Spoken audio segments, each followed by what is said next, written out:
ನಾವು ಆತನೊಂದಿಗೆ ಕೆಲಸ ನಡೆಸುವವರಾಗಿದ್ದು, ಆತನ ಯಾರು?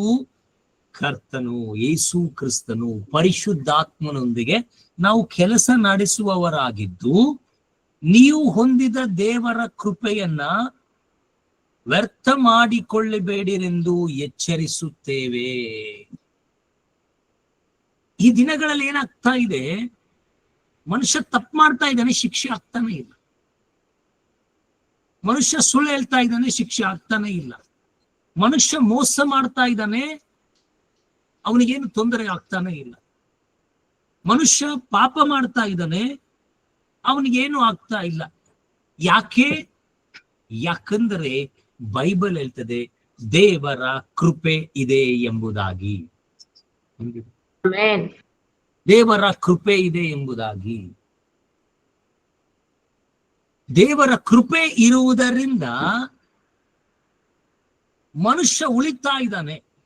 ಆದ್ರೆ ಮನುಷ್ಯನೇನ್ ತಿಳ್ಕೊಳ್ತಾ ಇದ್ದಾನೆ ಅಂದ್ರೆ, ನಾನು ಏನ್ ಮಾಡ್ತಾ ಇದ್ದೇನೆ ಅದಕ್ಕೆ ನನಗೆ ದಂಡನೆ ಆಗ್ತಾ ಇಲ್ಲ ಅಂದ್ರೆ ನಾನು ರೈಟ್ ಇದ್ದೀನಿ ಅಂತ.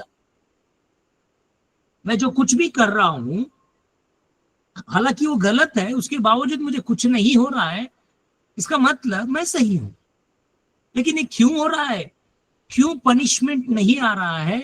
वजह एक ही है, परमेश्वर की करुणा भी बनी हुई है. इस वजह से ದೇವರ ಕೃಪೆ ಇರುವುದರಿಂದ ಶಿಕ್ಷೆ ಆಗ್ತಾ ಇಲ್ಲ.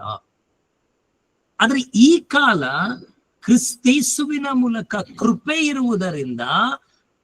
ಇರುವುದರಿಂದ ನಮ್ಗೆ ಶಿಕ್ಷೆ ಆಗುತ್ತಾ ಇಲ್ಲ, ನಾವು ಉಳಿತಾ ಇದ್ದೇವೆ. ಅದಕ್ಕೆ ಜನ ಏನ್ ಮಾಡ್ಕೊಂಡಿದ್ದಾರೆ, ಏನ್ ತಿಳ್ಕೊಂಡಿದ್ದಾರೆ, ದೇವ್ರು ನೋಡ್ತಾ ಇಲ್ಲ, ದೇವ್ರು ದಂಡನೆ ಕೊಡೋದಿಲ್ಲ, ದೇವ್ರು ಪ್ರೀತಿ ಸ್ವರೂಪನು, ದೇವ್ರು ಏನು ಮಾಡೋಂಗಿಲ್ಲ, ಆಯ್ತು ಕ್ಷಮಿಸ್ತಾನಂತ ತಿಳಿದಿದ್ದೀವಿ. ಇಲ್ಲ ಇಲ್ಲ ಇಲ್ಲ, ದೇವರ ಕೃಪೆ ಇರುವುದರಿಂದ ನಾವು ಉಳಿತಾ ಇದ್ದೇವೆ ಅಷ್ಟೇ, ಬೇರೆ ಏನೂ ಇಲ್ಲ. ಹಿಂದಿಯಲ್ಲಿ ನೋಡೋಣ, chapter 6 verse 1, 2 Corinthians chapter 6 verse 1. अतः उसके सहकर्मी होने के नाते हम भी तुमसे यह आग्रह करते हैं कि परमेश्वर के अनुग्रह को व्यर्थ करने के लिए ग्रहण ना करो.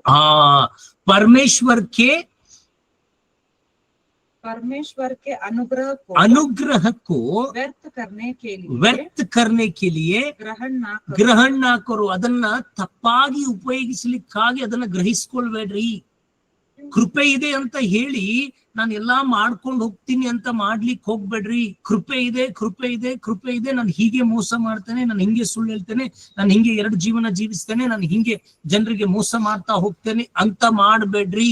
ಆತನದೇ ಹೇಳ್ತಾ ಇದ್ದಾನೆ, ನೀವು ಹೊಂದಿದ ದೇವರ ಕೃಪೆಯನ್ನ ವ್ಯರ್ಥ ಮಾಡಿಕೊಳ್ಳಬೇಡಿರೆಂದು ಎಚ್ಚರಿಸುತ್ತೇನೆ ಅಂತ ಪೌಲನ್ ಹೇಳ್ತಾ ಇದ್ದಾನೆ. ಇವತ್ತು ನಮಗೂ ಕೂಡ ಪರಿಶುದ್ಧಾತ್ಮನ ಮೂಲಕ ಈ ವಾಕ್ಯ ನಮ್ಮನ್ನ ಎಚ್ಚರಿಸ್ತಾ ಇದೆ. ದೇವರ ಕೃಪೆ ಇದೆ ಅಂತ ಹೇಳಿ ನಾವು ಪಾಪ ಮಾಡ್ತಾನೆ ಹೋಗುವಂಥದ್ದು ಬೇಡ ಬ್ರದರ್, ಬೇಡ ಸಿಸ್ಟರ್. ಮೋಸ ಮಾಡ್ತಾ ಇರುವಂತದ್ದು ತಪ್ಪ. ನೋಡಿ, ದೇವರ ಕೃಪೆ ಇದೆ, ಪ್ರೇಯರ್ ಮಾಡಂಗಿಲ್ಲ. ದೇವರ ಕೃಪೆ ಇದೆ, ಬೈಬಲ್ ಓದಂಗಿಲ್ಲ. ದೇವರ ಕೃಪೆ ಇದೆ, ಚರ್ಚಿಗೆ ಹೋಗಂಗಿಲ್ಲ. ಹೇಳ್ಬಿಡು ನೆಕ್ಸ್ಟ್ ಸಂಡೇ ಹೋದ್ರು ಬರ್ತದೆ, ಹೇಳ್ಬಿಡು ನಾಳೆ ಸಂಜೆಗೆ ಹೋದ್ರು ಬರ್ತದೆ, ಮುಂಜಾನೆ ಹೋದ್ರು ಬರ್ತದೆ. ನೆಗ್ಲೆಕ್ಟ್ ಮಾಡ್ತಾ ಇದೀವಿ ನಾವು ಅದನ್ನ. ಕೃಪೆ ಇದೆಯಲ್ಲ, ಅದಕ್ಕೆ ಅವನು ಹೇಳ್ತಾ ಇದ್ದಾನೆ, ಅಂದ್ರೆ ವ್ಯರ್ಥವಾಗಿ ಉಪಯೋಗಿಸ್ಕೊಳ್ಬೇಡ್ರಿ ದೇವರ ಕೃಪೆ ಇದೆ ಅಂತ ಹೇಳಿ. ಹೌದಾ? ಯಾವ್ದಾದ್ರೂ ಒಬ್ಬ ವ್ಯಕ್ತಿ ತನ್ನ ದಯೆ ತೋರಿಸ್ಬೇಕಾದ್ರೆ, ತನ್ನ ಕೃಪೆ ತೋರಿಸ್ಬೇಕಾದ್ರೆ ಅದಕ್ಕೊಂದು ಲಿಮಿಟ್ ಇದೆ, ಅದಕ್ಕೊಂದು ಸಮಯವಿದೆ. ಆ ಸಮಯದವರೆಗೂ ಕೃಪೆ ತೋರಿಸ್ತಾನೆ. ಹಾಗೆಯೇ ನಾವು ನಿನ್ನೆ ನೋಡಿದ್ದೇವೆ, ಅದ್ಭುತವಾಗಿ ಕಂಡಿದ್ದೇವೆ. ಏನು? ಇಲ್ಲಿ ಪರಿಶುದ್ಧಾತ್ಮನಿದ್ದಾನೆ, ಸಭೆ ಇದೆ, ಅದಕ್ಕೆ ಕೃಪೆ ತೋರಿಸಲ್ಪಡ್ತಾ ಇದೆ. ಆಮೇಲೆ ಹೇಳಿಲ್ಲ ನೀವು, ಸಭೆ ಇದೆ, ಪರಿಶುದ್ಧಾತ್ಮನಿದ್ದಾನೆ, ಅದಕ್ಕೆ ಕೃಪೆ ತೋರಿಸಲ್ಪಡ್ತಾ ಇದೆ. ಒಂದು ಸಮಯ ಬರ್ತದೆ, ಇಲ್ಲಿಂದ ಯೇಸು ಕ್ರಿಸ್ತನ ಸಭೆ ಎತ್ತಲ್ಪಡ್ತಾ, ಪರಿಶುದ್ಧಾತ್ಮನು ಎತ್ತಲ್ಪಡ್ತಾನೆ.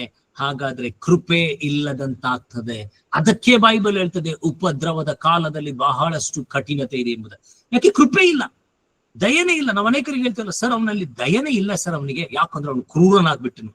ಹಾಗೆ ಭೂಮಿಯ ಮೇಲೆ ದೇವರ ಕೃಪೆ ಇರುವುದರಿಂದ ಇದೆಲ್ಲವೂ ನಡೀತಾ ಇದೆ, ಇದೆಲ್ಲವೂ ನಡೀತಾ ಇದೆ. ದೇವರ ಕೃಪೆ ಹೋದ್ರೆ ಅಲ್ಲಿ ಕೇವಲ ಕೆಟ್ಟತನ ಆಳ್ವಿಕೆ ಮಾಡ್ಲಿಕ್ಕೆ ಶುರು ಮಾಡ್ತದೆ. ಅಲ್ಲಿ ಕೃಪೆ ಇರೋದಿಲ್ಲ. ಅಲ್ಲಿ ತಪ್ಪಾದ್ರೆ ಶಿಕ್ಷೆ, ಅಲ್ಲಿ ಮೋಸವಾದ್ರೆ ಶಿಕ್ಷೆ, ಅಲ್ಲಿ ಘಟನೆಗಳು ಇಲ್ಲ. ಕೃಪೆ ಇಲ್ಲ. ಅದಕ್ಕೆ ಪೌಲ ಹೇಳ್ತಾ ಇದ್ದಾನೆ, ಅದನ್ನ ವ್ಯರ್ಥ ಮಾಡಿಕೊಳ್ಬೇಡಿ. ನನ್ನ ಪ್ರಿಯ ಸಿಸ್ಟರ್ ಬ್ರದರ್, ದೇವರ ಕೃಪೆ ಇದೆ, ನಾಳೆ ರೆಡಿ ಆಗೋಣ. ದೇವರ ಕೃಪೆ ಇದೆ, ನೆಕ್ಸ್ಟ್ ಟೈಮ್ ರೆಡಿ ಆಗೋಣ. ದೇವರ ಕೃಪೆ ಇದೆ, ಕ್ರಿಸ್ತನ ಬರೋಣಕ್ಕಾಗಿ ಮುಂದಿನ ವಾರ ನೋಡೋಣ, ಆಮೇಲೆ ಒಂದು ವಾರ ಆದ್ಮೇಲೆ ನೋಡೋಣ. ಬಿಸಿ ಇದೀವಿ, ಈಗ ಬಹಳ ಹಾಲಿಡೇ ಇದೆ, ಈಗ ಸ್ಕೂಲ್ ಸ್ಟಾರ್ಟ್ ಆಗಿದೆ, ಈಗ ಸ್ವಲ್ಪ ಬಿಸಿ ಇದೆ ನಮ್ ಶೆಡ್ಯೂಲು, ದೇವರಿಗಾಗಿ ಆಮೇಲೆ ಟೈಮ್ ಕೊಡೋಣ. ಇಲ್ಲ ಇಲ್ಲ ಇಲ್ಲ, ಕೃಪೆ ಕಾಲವಿದೆ ಸಿದ್ಧಗೊಳ್ಳಲಿಕ್ಕಾಗಿ. ಕೃಪೆ ಕಾಲವಿದೆ ಕರ್ತನಿಗೋಸ್ಕರ ತಯಾರಿ ಮಾಡುವುದಕ್ಕಾಗಿ. ಕೃಪೆ ಇದೆ, ಹಾಗಾದ್ರೆ ಕೃಪೆಯಲ್ಲಿ ಬದುಕುವವರಾಗಿರೋಣ. ಅದನ್ನ ವ್ಯರ್ಥ ಮಾಡಿಕೊಳ್ಳೋದು ಬೇಡ. ಮುಂದೆ ಹೋಗೋದಕ್ಕಿಂತ ಮುಂಚೆ 1 ನಿಮಿಷ ಕಣ್ಮುಚ್ಚಿ ನಾವು ದೇವರಿಗೆ ಹೇಳೋಣ. ಎಲ್ಲಾದರೂ ತಿಳಿಯದೆ, दया है, कृपा है, इसीलिए सब करते जा रहे, करुणा है, करते जा रहे. नहीं नहीं नहीं, ये करुणा क्यों दिया है? यीशु मसीह के आगमन के लिए हम तैयार होने के लिए करुणा दिया है. हमने प्रार्थना नहीं किया, बाइबल नहीं पढ़ा, हमने चर्च नहीं गया, कुछ ना कुछ किए, उसके बावजूद हम जी रहे हैं, हम इस दुनिया में है. इसका मतलब परमेश्वर की दया हम पर. तो हम अब प्रार्थना करेंगे, ದೇವರೇ ನಿನ್ನ ಕೃಪೆಯನ್ನು ವ್ಯರ್ಥ ಮಾಡಿಕೊಳ್ಳದಂತೆ ಪರಿಶುದ್ಧಾತ್ಮರೇ ನನಗೆ ಸಹಾಯ ಮಾಡಿ.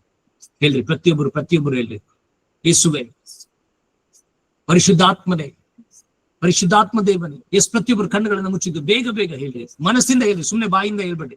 ಜಾರ್ಜ್ ಅನ್ನ ಹೇಳ್ತಾ ಇದ್ದಾರೆ, ನಾನು ಹೇಳ್ಬೇಕಂತ ಇಲ್ಲ. ನಿನ್ ಕೃಪೆ ಇದೆ ಅಂತ ಹೇಳಿ ನಾನು ಟೈಮ್ ವೇಸ್ಟ್ ಮಾಡಂಗಿಲ್ಲಪ್ಪ. ಎಲ್ಲ ತಪ್ಪಾದಂತ ವಿಡಿಯೋಗಳು, ತಪ್ಪಾದಂತ ಕೆಲಸ, ವ್ಯರ್ಥವಾದಂತ ಸಮಯ ನಾನು ಬಿತ್ತೋದಿಲ್ಲಪ್ಪ ಇನ್ನು ಮುಂದೆ. ಕೃಪೆ ಇದೆ ಅಂತ ಹೇಳಿ ಯಾವುದೋ ಫಿಲ್ಮ್ಸ್ ಗಳು ನೋಡ್ಕೊಂಡು ಏನೋ ಟೈಮ್ ಪಾಸ್ ಮಾಡ್ಕೊಂಡು ಹೋಗೋದಿಲ್ಲ ಅಪ್ಪ. ಇನ್ನು ಮುಂದೆ ನಿನ್ ಕೃಪೆಯನ್ನ ವ್ಯರ್ಥ ಮಾಡಿಕೊಳ್ಳೋದಿಲ್ಲ, ನಿನ್ ದಯೆಯನ್ನ ವ್ಯರ್ಥ ಮಾಡಿಕೊಳ್ಳೋದಿಲ್ಲ. ಪರಿಶುದ್ಧಾತ್ಮರೇ ನನಗೆ ಸಹಾಯ ಮಾಡಿರಿ, ನನ್ನ ಕೃಪೆಯನ್ನ ಉಪಯೋಗಿಸಿಕೊಂಡು ನಾನು ಸಿದ್ಧನಾಗುವಂತೆ ಕ್ರಿಸ್ತನಿಗೋಸ್ಕರ ಅನುಗ್ರಹ ಮಾಡಿರಿ. ಯೇಸು ಕ್ರಿಸ್ತನ ನಾಮದಲ್ಲಿ ಆಮೆನ್. ಅರ್ಥ ಆಗ್ತದೆ.